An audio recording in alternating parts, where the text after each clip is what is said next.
So what's up guys, so for today's video is maglalaminate tayo ng ating business permit gamit ang ating laminator machine. Ito ay ang ating heavy duty A3 laminator. So kahit A3 yung pinaka max nito guys, kayang kaya. So first step natin guys, sa mga meron ng ganito, ayan, papakita ko sa inyo kung paano siya gagamitin at i-operate. So saksak lang natin muna to, papainitin muna natin.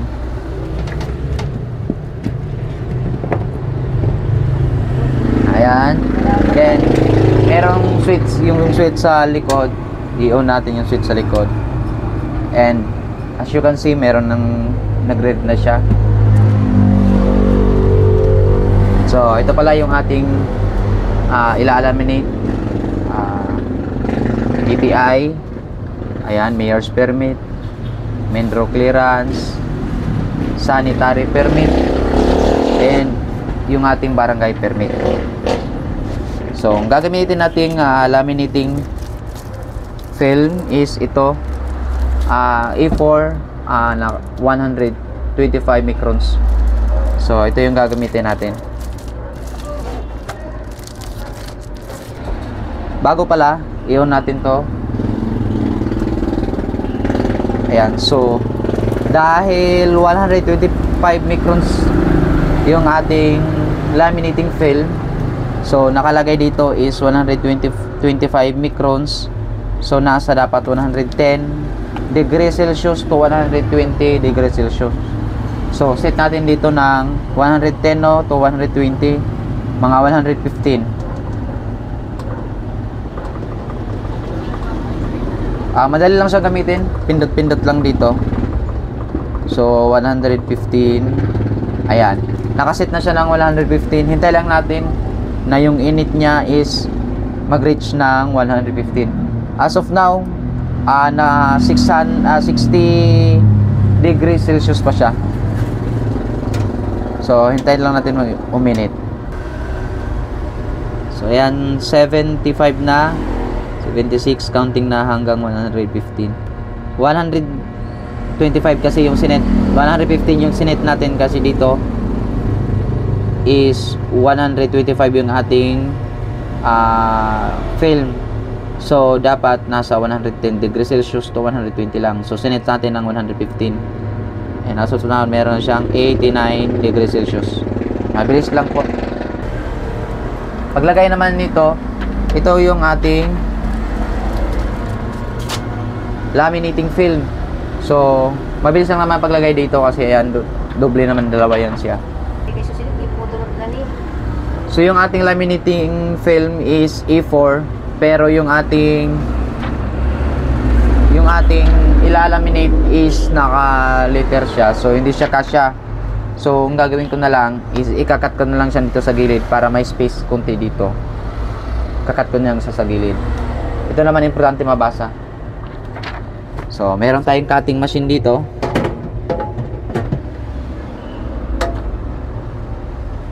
Meron tayong paper cutter, kakat natin yung gilid nito.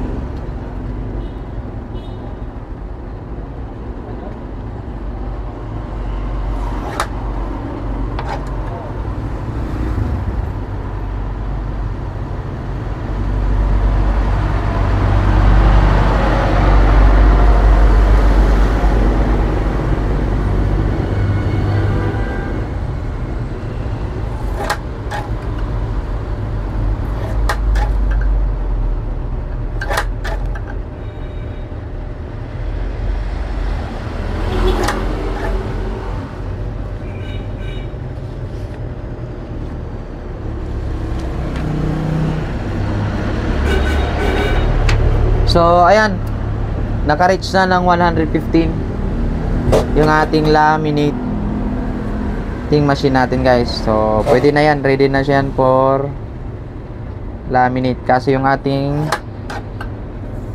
materials is hindi pa ready, so dapat mamaya pa pala dapat natin pinainit pag natapos natin yung ating mga materials.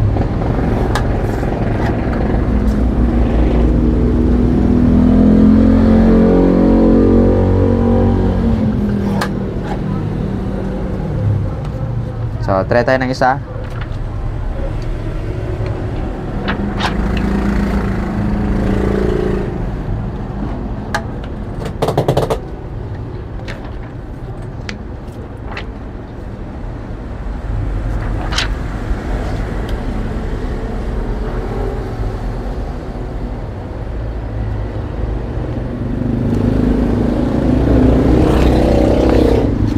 Pantay lang natin sa gilid.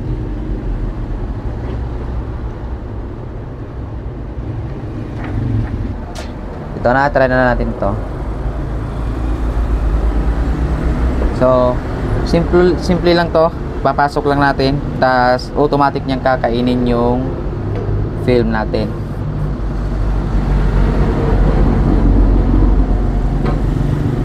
Ayan.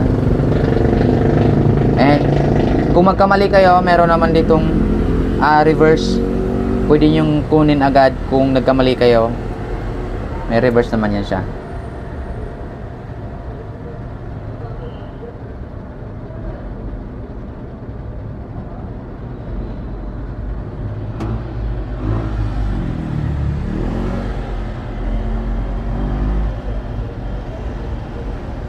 Ayan na yung ating laminate. Ayan.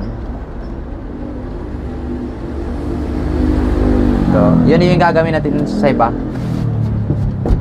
Ito na guys, yung ating na-laminate na mga business documents. And ayan siya. Ayan. Laminate na po. Ayan.